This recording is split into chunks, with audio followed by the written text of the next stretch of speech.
All right, so today we're going to be talking about the normal model and z-scores. And again, this is something we're going to talk about for one day that I spend 3 days on in AP Statistics. So we'll do what we can.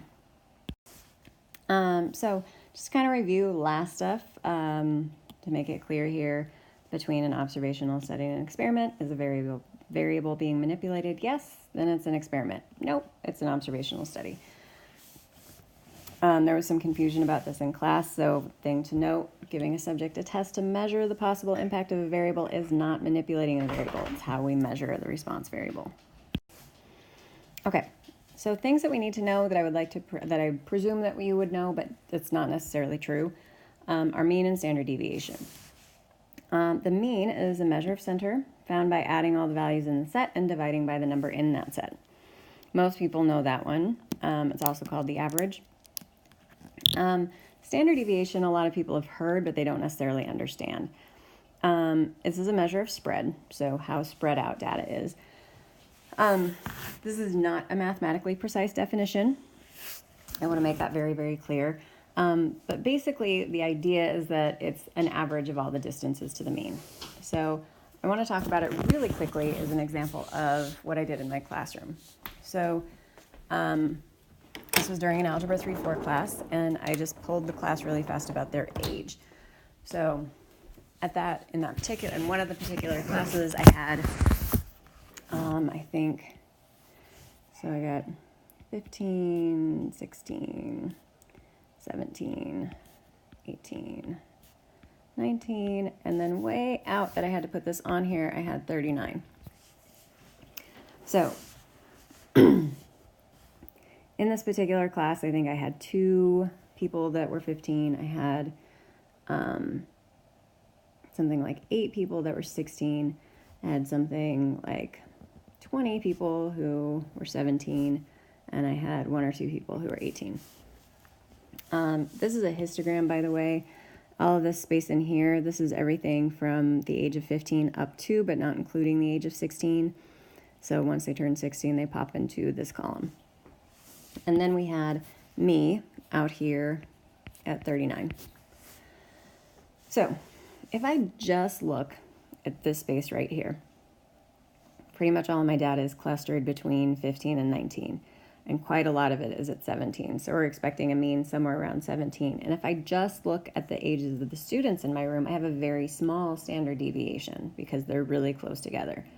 But if I add myself into that and I include myself in that data, a couple things happen. One, the mean gets quite a bit bigger because that 39 is pretty far away from those and it's pulling all of them up.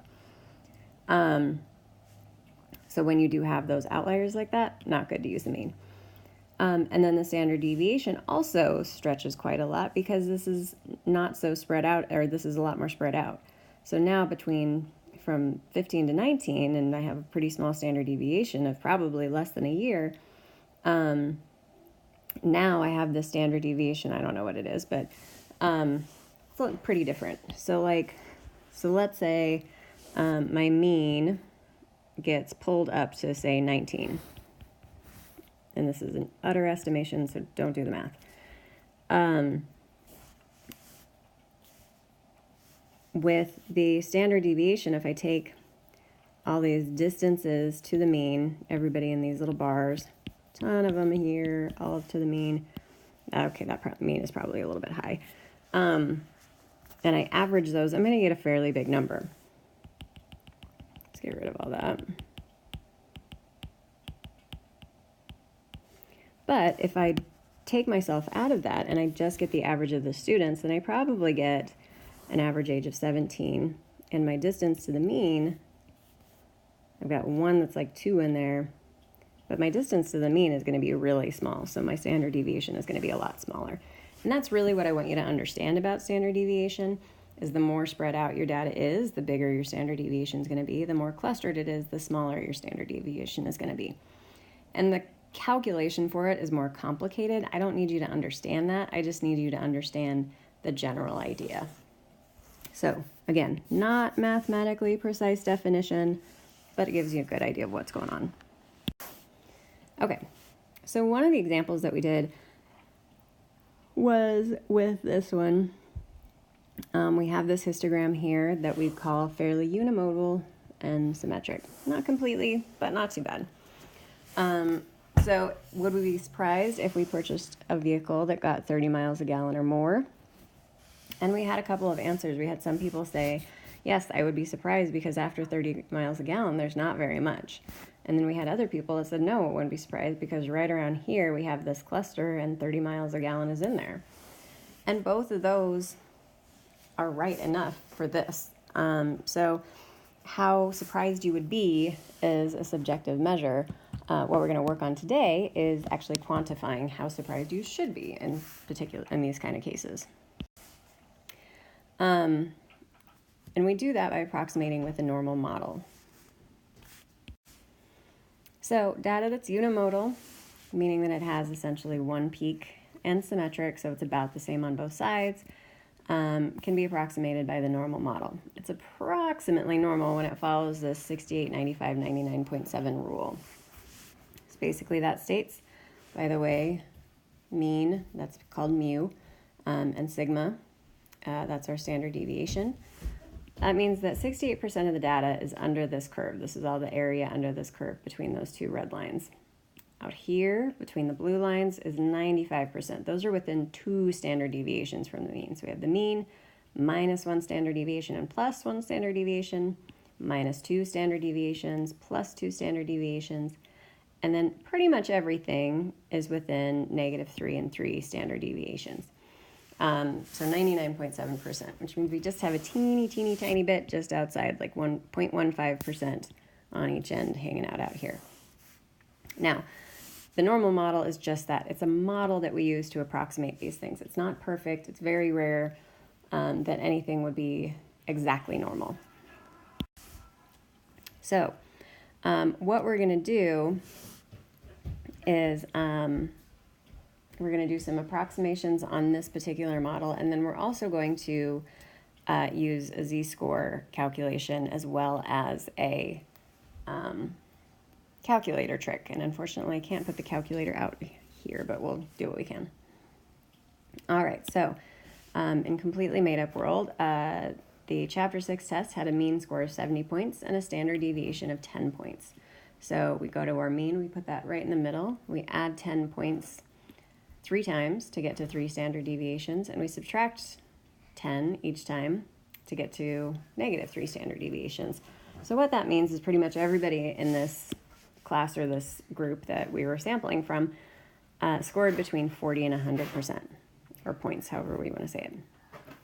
So the percentage that got an A on the test, so a 90 or above, we're looking at that percentage right there. It's important to note that if I look at that little space in green and I look at that space in red, that these don't have the same area. So it's important to note we're not splitting this into equal parts when we have these 3 standard deviations. Oh, I did not mean to erase that.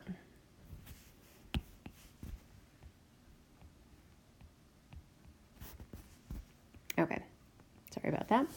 So again, I want to know who got an A, 90 or better. So there's a couple different ways to look at this, and one of them is to just break it up. So I know that between here and here, I've got 95% of my data because it's within 2 standard deviations. So that tells me that the outside part, here and here, gives me a total of 5%. So if I want just this part right here, 90 or above, then I take that 5% and divide it by 2 to get approximately 2.5%.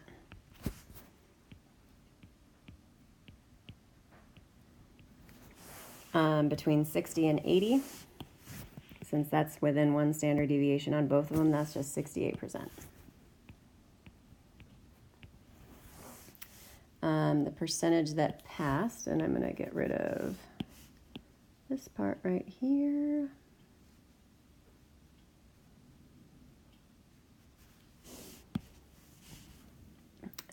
So 60 or above. Let's students had a lot of ways of figuring that out when we went over it. It was very interesting. So there's a few ways to go about this. One of them is to note that between here and here, we've got 68%. And outside of that 68%, we have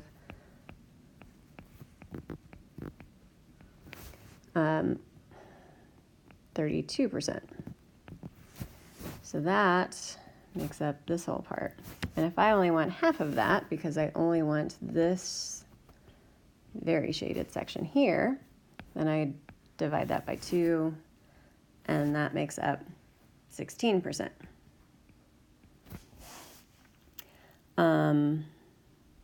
So if I take the, now I need to do this. I want greater than 60, so I've got this 68%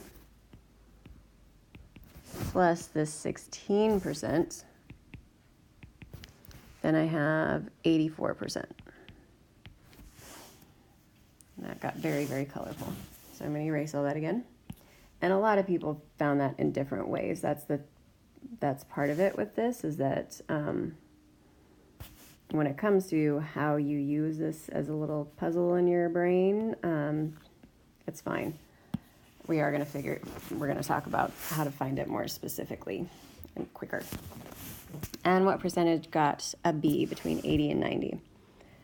So this is the part that I want right here. So what some people did here was they found, let's undo that, between 50 and 90, they knew it was 95%. They also knew between 60 and 80 is 68%. So they took that 95% minus the 68%. And got 27%. So what that 27% is this space right here, the 95 minus that 68. If I only want, we'll put in another color here, this half of it, then I divide that by 2 to get 13.5%. Okay, so that's using approximation with the normal model. And if you're at home and you've got the homework and that's all you can do because you don't have a calculator, then that's all you can do. I am going to pull up a picture of a calculator. Unfortunately, I don't have it. I have not figured out how to get a functioning calculator on here to show you. So hang on a sec. Okay, so we're going to take a look at a couple of these again.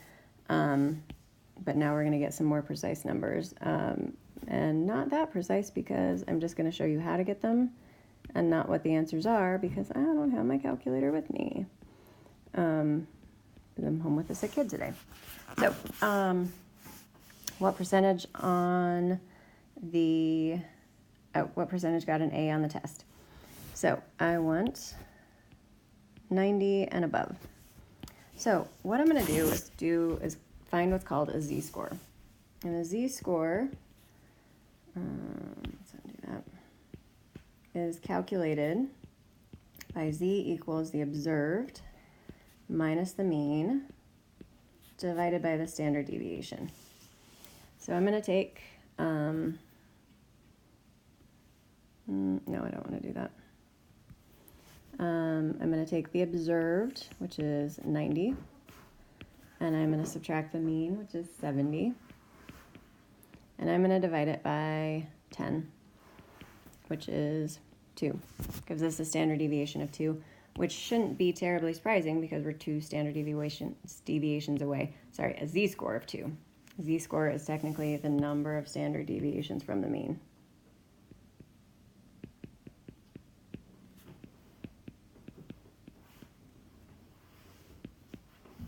And this is easier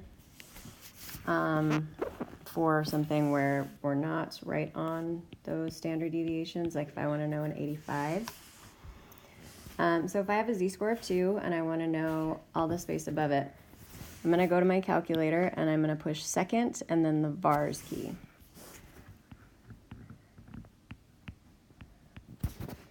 And that brings up a few different things. I'm going to go to the second one, which is normal CDF. And then I'm going to put my lower bound, which my lower bound is this 90 with a z-score of 2, and I need to put it in as a z-score. There's another trick to it, but I'm not going to show you.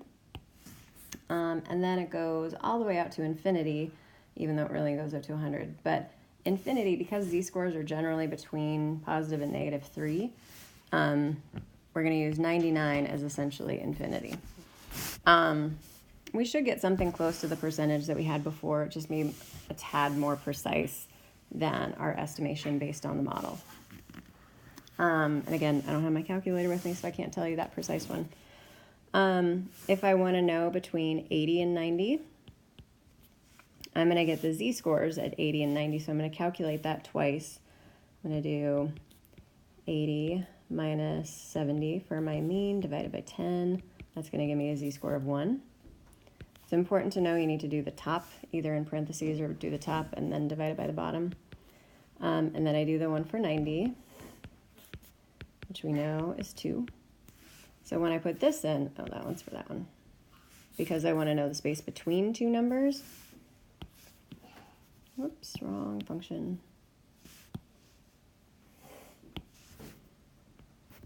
Because I want to know that precise as I can get it in statistics anyway. I'm going to do that second vars, normal CDF, and I'm going to do 1, 2. And that's going to give me a slightly more precise version of my answer. So let's say I do want to know something that's not sitting on those. And just in case you were wondering, because I forgot to point it out, the comma button is right above the 7. So second vars, you're going to go down to the second one, push enter. You're going to put in the lower bound, whatever it might be, and then comma, and then the upper bound. So let's say I want to know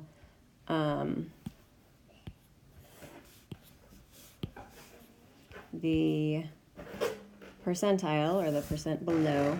Anytime you hear the term percentile, it's the percent below. So for 75. So I want to know the percentile for somebody who got a 75.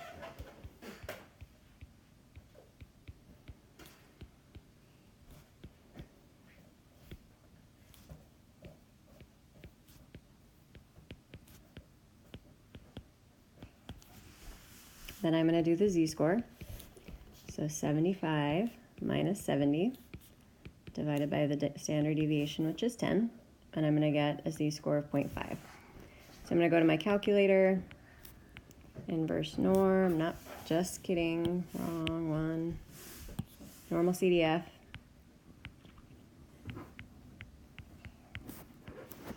and I want everything down here, so I'm going out to negative infinity, so I'm going to do negative 99 for my lower bound. It's always lower to higher.